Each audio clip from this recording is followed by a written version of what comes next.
হরে কৃষ্ণা। রাধে রাধে বন্ধুরা, আমাদের বৃন্দাবন প্রেমী নিতাই চ্যানেলে আপনাদের সকলকে স্বাগত। সকল বৈষ্ণব ভক্তবৃন্দের চরণে আমার প্রণাম। আপনারা সকলে কেমন আছেন? আশা করি রাধা মাধবের কৃপায় সকলেই ভালো আছেন।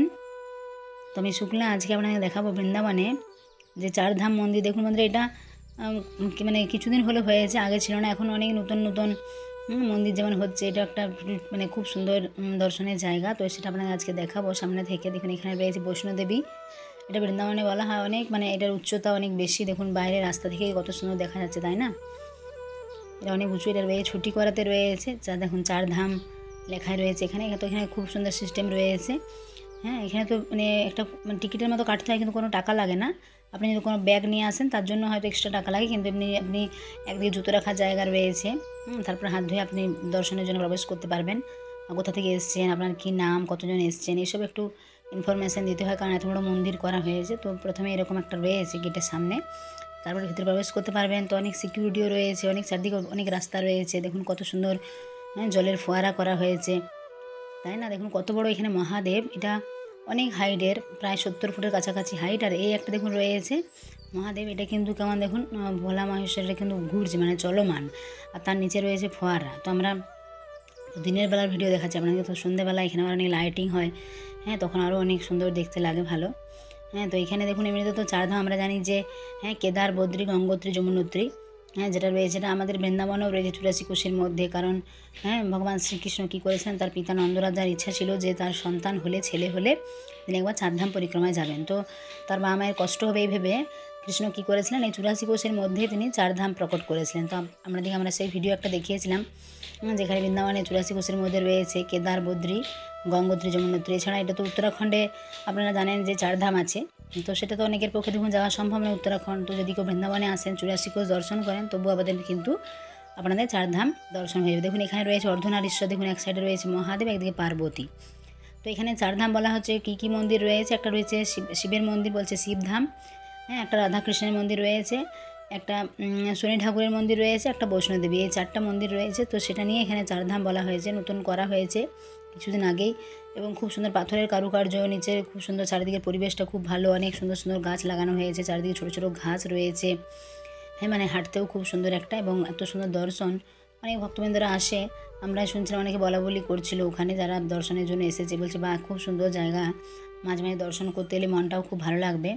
তো আমরা এখন যে শিবধাম প্রথমে যে মন্দিরটা রয়েছে সেটাতে ভেতরে প্রবেশ করে আপনাদেরকে দেখাবো ভেতরটা। ভেতরে কিন্তু পরিবেশটা একটা অন্যরকম। সেখানে সবসময় অনবরত একটা মানে আওয়াজ হচ্ছে, ওম নমঃ শিবায়, ওম নমঃ শিবায়, ওম নমঃ শিবায়, এরকম একটা আওয়াজ ভেতরে হচ্ছে। মানে খুব একটা আওয়াজ, মানে অন্যরকম লাগছে অনুভূতি ভেতরে প্রবেশ করে। তো এখানে দেখুন দেওয়ালের গায়ে কত সুন্দর সুন্দর মানে অনেক কিছু অঙ্কন করা রয়েছে, বিভিন্ন ধরনের লীলা ভগবানের। হ্যাঁ, ভগবান যে কত সময় লীলা করেছেন। এখানে মহাদেব, শঙ্কর মহাদেব যে লীলাগুলো করেছেন, সেই লীলাগুলো এখানে তুলে ধরা হয়েছে। এখানে দেখুন একটা মহাদেব এবং মাতা পার্বতীর কত সুন্দর একটা বিগ্রহ রয়েছে। আর একটা কত বড় নন্দী মহাদেব রয়েছে, এবং একদিকে দেখুন গণেশ এবং কার্তিক রয়েছে কোলে, তাই না? এরকম দেখুন, এরকম দেখতে পাওয়া যায় না অনেক সময়। দেখুন অনেক সময় আমরা মহাদেব পার্বতী দেখতে পাই একসাথে, তাই না, হর পার্বতী। কিন্তু এখানে দেখুন গণেশ আর কার্তিকও রয়েছে, কত সুন্দর লাগছে, তাই না? কত দিব্য দর্শন, দেখুন কত অপূর্ব। তো আমরা প্রণাম করে নেব এখন মহাদেবকে। ওম নমঃ শিবায় শান্তায় কারণত্রয়ে হেতয়ে নিবেদয়ামি সৎমানং তঙ্গতি পরমেশ্বর। এসে আমরা মহামৃত্যুঞ্জয় মন্ত্র যখন মহাদেবের মন্দিরে যাবেন, হ্যাঁ, প্রণাম করতে পারেন। ওম ত্র্যম্বকম যজামহে সুগন্ধিম পুষ্টিবর্ধনম উর্বারুকমবন্ধনা মৃত্যুর্মুক্ষেমামৃতাৎ।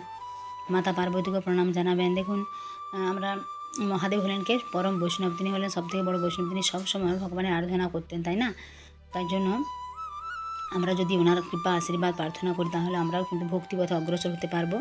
দেখুন এখানে কত সুন্দর, দূর থেকে কত সুন্দর লাগছে, সামনে থেকে অপূর্ব লাগছিল, কিন্তু দর্শন এত সুন্দর, দিব্য দর্শন। এবং মন্দিরের ভিতরটা এত সুন্দর করা হয়েছে, অনেকটা এরিয়া নিয়ে করা হয়েছে। এটা পুরোটা তো অনেক বড় এলাকা। আর একটা মন্দির যেগুলো করা হয়েছে সেগুলোও খুব সুন্দর। এখানে দেখুন চারিদিকে হয়তো মোবাইলের মাধ্যমে অত বোঝা যাচ্ছে না, কিন্তু এখানে জল রয়েছে, জলের মধ্যে ছোটো ছোটো পদ্ম ফুল রয়েছে। দেখুন এগুলো কত সুন্দর দেখাচ্ছে, তাই না? এবং পাথরের উপরেই কিন্তু এগুলো সব করা হয়েছে, এগুলো মানে গ্রানাইট। হ্যাঁ, তাই দেখুন দেওয়ালের গায়েও দেখুন কত সুন্দর কারুকার্য রয়েছে, এবং উপরটাও দেখুন কত সুন্দর। আর এত সুন্দর লাইট লাগানো হয়েছে যে মন্দিরের ভেতরটা অন্যরকম লাগছে। এবং সামনে একটা বড় ঘন্টা রয়েছে, ঘন্টা বাজিয়ে সবাই ভেতরে প্রবেশ করতে পারবে। এবং বাইরে বেরোনোর সময় দেখুন এখানে দেখুন লেখা রয়েছে কোন দিকে কোনটা দিক নির্দেশ করা রয়েছে। তো এখানে অনেক ছোটো ছোটো নদী, মানে এখানে তো ধরুন একটা মানে অনেক বড় এলাকার মধ্যে করা হয়েছে, নদী তো এখানে নেই, কিন্তু এখানে কৃত্রিম উপায়ে করা হয়েছে কিছু জলের ধারা।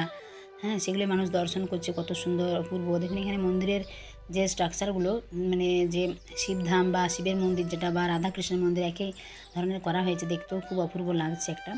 এবং চারিদিকে বাগানের মতো রয়েছে, ছোটো ছোটো গাছ। এখন তো যেহেতু কিছুদিন আগেই হয়েছে, তার জন্য গাছগুলো এখন ছোটো ছোটো, যখন আরও পরে পরে হবে তখন দেখবেন আরও সুন্দর সুন্দর এখানে ফুল ফুটবে, দেখতেও অনেক অপূর্ব লাগবে।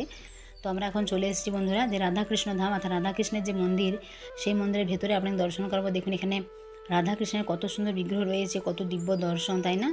কত অপূর্ব লাগছে দেখুন। তো আপনারা প্রণাম করে নেন। কৃষ্ণায় বাসুদেবায় হরে পরমাত্মনে প্রণত ক্লেশ নাশায় গোবিন্দায় নমো নমঃ। ভগবান কী করেন? আমাদের সমস্ত ক্লেশ দূর করেন, নাশ করেন। রাধারানী প্রণাম করুন। তপ্ত কাঞ্চন গৌরাঙ্গী রাধে বৃন্দাবনেশ্বরী বৃষভানুসুতে দেবী প্রণমামি হরিপ্রিয়ে। তো এরপরে আমরা এসেছি যেটা রয়েছে আপনার শনিধাম, তাই না? শনি ঠাকুরের যে মন্দির রয়েছে, দেখুন বলা হয় শনিদেবকে বলা হয় কর্মফলদাতা। আপনি যেমন কর্ম করবেন আপনার কিন্তু সেই রকম ফল কিন্তু শনিদেব দেবেন। ভালো কর্ম করলে ভালো ফল, হ্যাঁ, খারাপ কর্ম করলে খারাপ ফল। তো অনেকে ভয় পায়। দেখুন আপনারা যদি ভালো কর্ম করে যান তাহলে কিন্তু আপনারা ভালো ফল পাবেন। শনিদেব কিন্তু কর্মফলদাতা, অর্থাৎ তিনি ন্যায় বিচার করেন। অর্থাৎ আপনি যদি ভালো কর্ম করেন তাহলে কিন্তু আপনি ভালো ফলেই পাবেন, তাই না?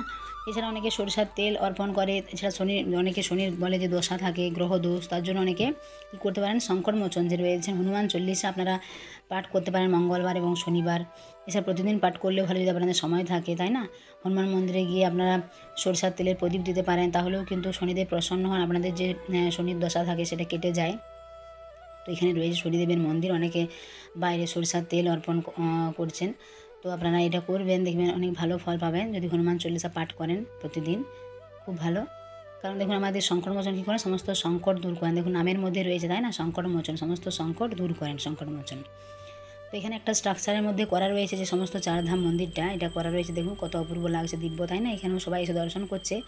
এবং এখানেও ভেতরে সমস্ত মন্দিরগুলোর ভেতরের মানে পরিবেশটা যদি আপনি সামনে থেকে আসেন তো একটা দিব্য অনুভূতি হবে শরীরের মধ্যে, একটা অন্যরকম, হ্যাঁ, রোমাঞ্চকর একটা অনুভূতি যে কোনো একটা কী কেমন জায়গায় এসে একটা অন্যরকম একটা সাউন্ড হচ্ছে ভেতরে।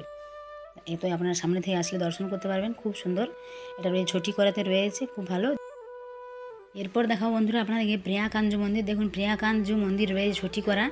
আমরা যদি যে ইস্কন প্রেম মন্দির পেরিয়ে, হ্যাঁ, সোজা সেই রাস্তায়, হ্যাঁ, কিছু দূর গেলেই কিন্তু এই ছটি করা রয়েছে। এখানে রয়েছে প্রিয়াকাঞ্জ মন্দির, কত সুন্দর দেখুন, দিব্য দর্শন আপনাদের দর্শন করাবো। এখানে দেবকীনন্দন ঠাকুর এখানে ক্লাস দেন, ভাগবত ক্লাস করেন। তো অনেক ভক্তবৃন্দরা সেখানে বসে শ্রবণ করতে পারে, অনেক সুযোগ রয়েছে।